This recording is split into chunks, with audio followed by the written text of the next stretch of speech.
모아야 했고, 그러기 위해서 다윗 왕가는 멸망했지만 하나님께서 해주신 다윗 언약이 아직 우리에게 유효하다는 것을 알려야만 했어요. 그들은 예루살렘도 몰랐고 이스라엘도 잘 몰랐을 거예요. 몇백 년이 지나서 세대가 교체됐기 때문에. 그래서 그들에게 잊혀진 조상의 역사와 하나님께서 다윗 왕가에게 해준 그 약속을 에스라는 다시 한번 상기시켜줄 필요가 있던 거예요. 이들이 이 땅에 정착해서 목적을 가지고 살게 하려면 말이죠. 그래서 역대기가 쓰여졌다는 거예요. 그렇기 때문에 역대기에서는 하나님의 백성인 온 이스라엘에게 주어진 다윗의 언약이 아직도 유효하다는 메시지를 던지고 있습니다. 그런데 이것보다 더 중요한 역대기의 메시지가 있어요. 그건 뭐냐면 다윗의 언약이 이스라엘에게 아직 유효할 뿐만 아니라 너희가 데려온 유대인이 아닌 이방인 가족들에게도 유효한 언약이야 라는 것을 말해주고 있다는 거예요. 그들은 거기서 살면서 그 나라 페르시아, 바벨론 사람들이랑 결혼하면서 살았을 거 아니에요. 그렇죠? 그리고 그들이 돌아오겠다고 결심하면은 우리는 다윗의 민족이기 때문에 나는 다시 유다 지파는 돌아가기로 했어. 여보 미안해. 여보는 여기 남아. 여보는 어차피 다윗의 자손이 아니잖아. 우리 이혼해. 나는 돌아가야 돼. 이러진 않았을 거 아니에요. 그렇죠?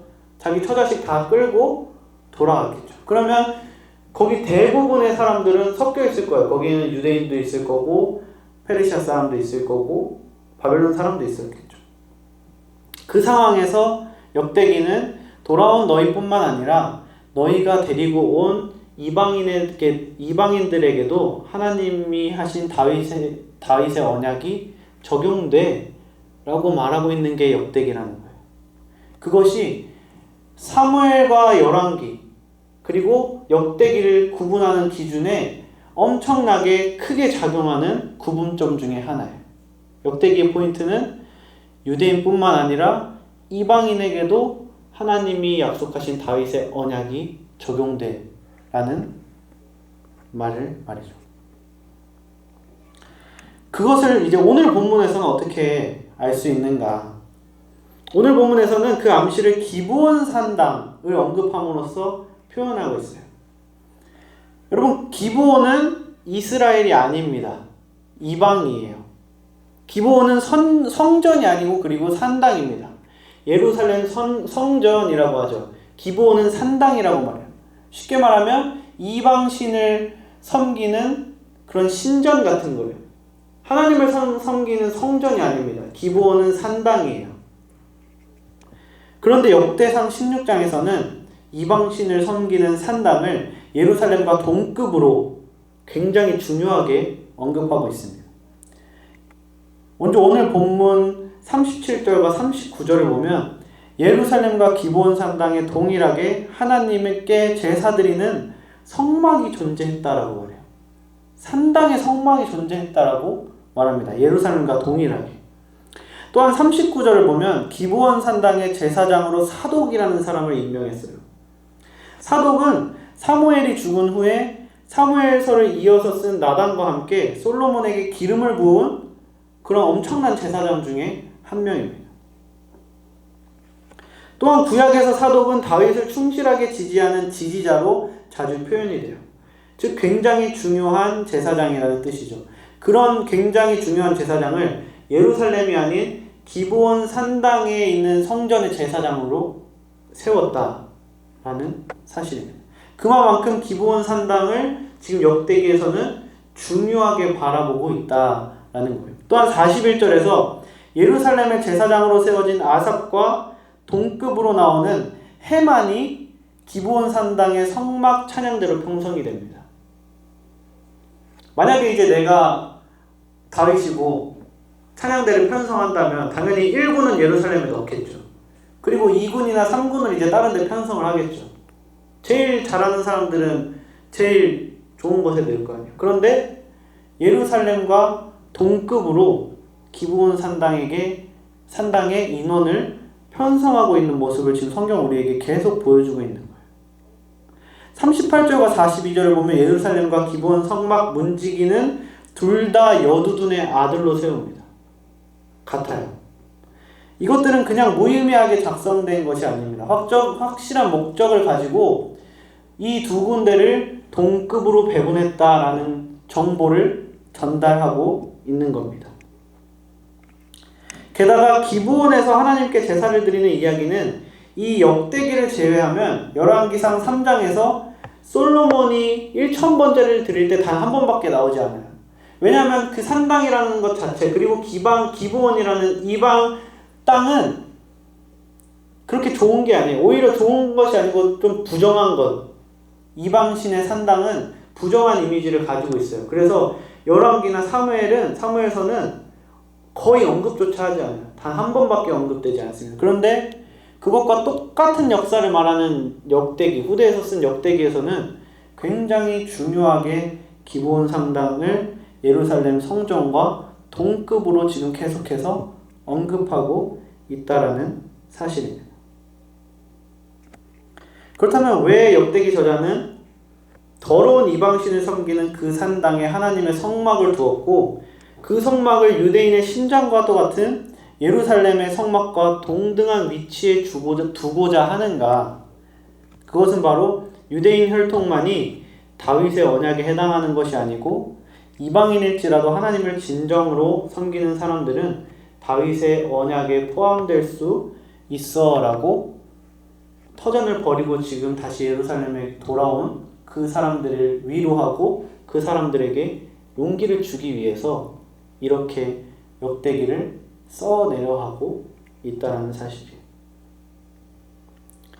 오늘 본문 역대기뿐만 아니라 모압 여인 룻, 여리고 가나안 기생 라합, 그리고 이방 장군인 나아만 장군, 이런 사람들을 통해서 이방인들도 구약시대에 하나님을 섬긴다면 하나님의 백성이 될 수 있음을 우리는 성경을 통해서 많은 부분, 역대기를 제외하고도 봐왔습니다. 구약에서는 이스라엘에게만 속해 있던 구원이 신약에서 예수 그리스도 때문에 열방에 퍼진 게 아니라는 거예요. 구약과 신약의 하나님은 동일하다는 거예요. 하나님은 영원부터 영원까지 동일하시기 때문에 구약의 뜻과 신약의 뜻이 다르지 않다는 거예요. 구약에도 하나님을 따르기만 한다면 이스라엘 백성이 아니더라도 하나님의 백성이 될 수 있고 하나님의 언약과 은혜 안에 들어올 수 있다는 사실을 구약 성경 전체에서 계속 우리에게 말해주고 있는 겁니다. 오늘 본문도 마찬가지고 구약에서도 하나님께서는 모든 족속을 사랑하셨고 그래서 이스라엘을 제사장 나라로 삼아서 모든 민족이 이스라엘을 통해서 하나님께 돌아오기를 원하시는 게 하나님의 마음이셨다는 겁니다.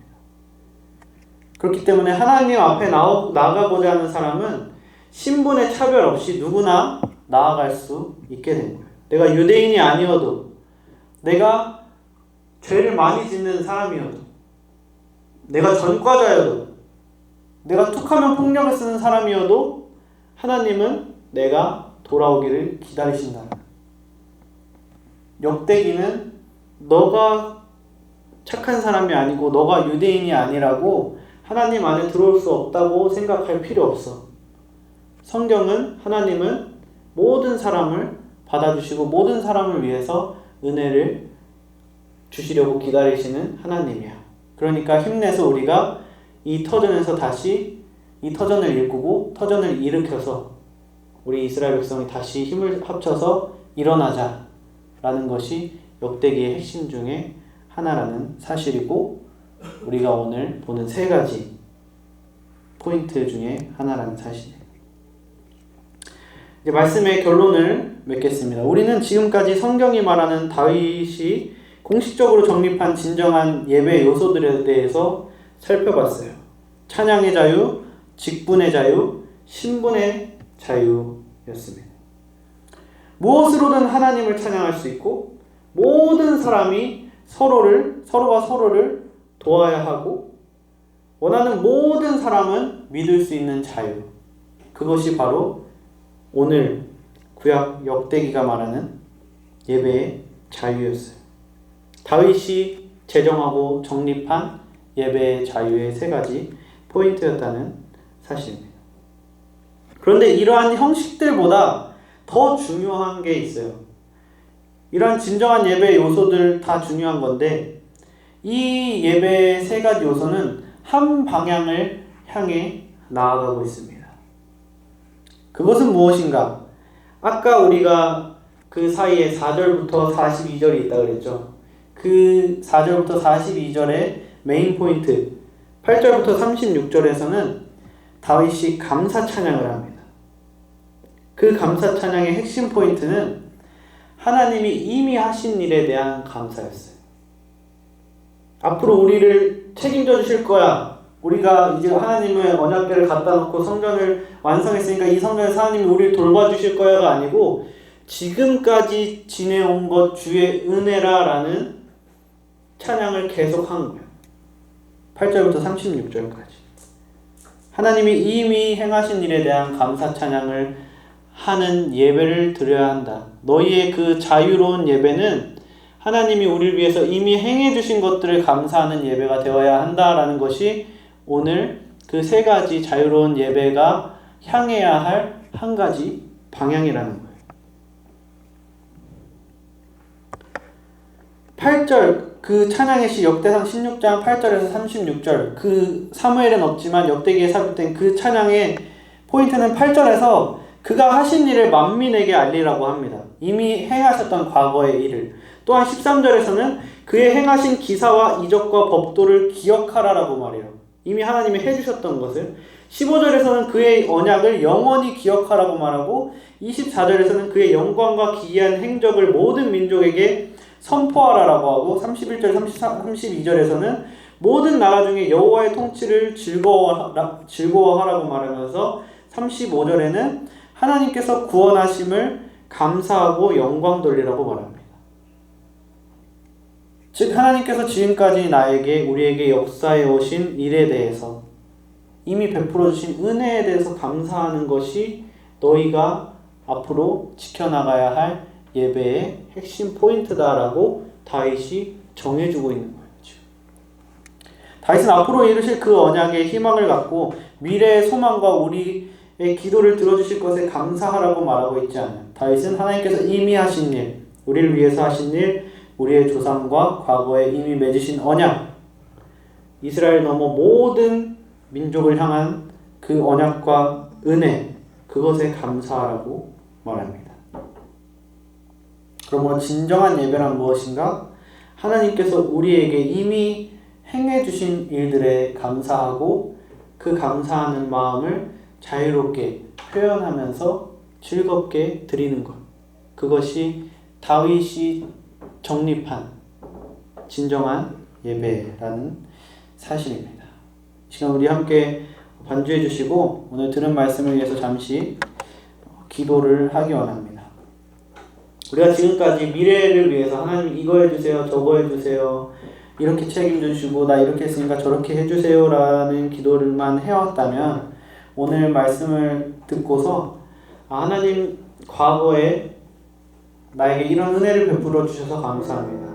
하나님이 나에게 또 이런 거 해주셔서 감사했고 이렇게 해주셔서 감사했습니다. 그런 감사해 주신 은혜에 대해서 감사하는 시간을 가졌으면 좋겠습니다. 그리고 그 감사하는 마음을 가지고 내가 드리는 예배가 내가 선호하는 예배, 내가 좋아하는 예배가 아니고 하나님이 하라고 하시고 하나님이 원하시는 그런 하나님이 원하시는 자유로운 예배를 드리는 사람이 되기 원합니다. 그렇게 될 수 있도록 주님 도와주시고 그렇게 행할 수 있도록 용기와 힘을 주시옵소서라고 이 시간 잠시 함께 오늘 들은 말씀을 놓고 기도하는 시간을 갖도록 하겠습니다. 같이 기도하겠습니다. 사랑하는 하나님.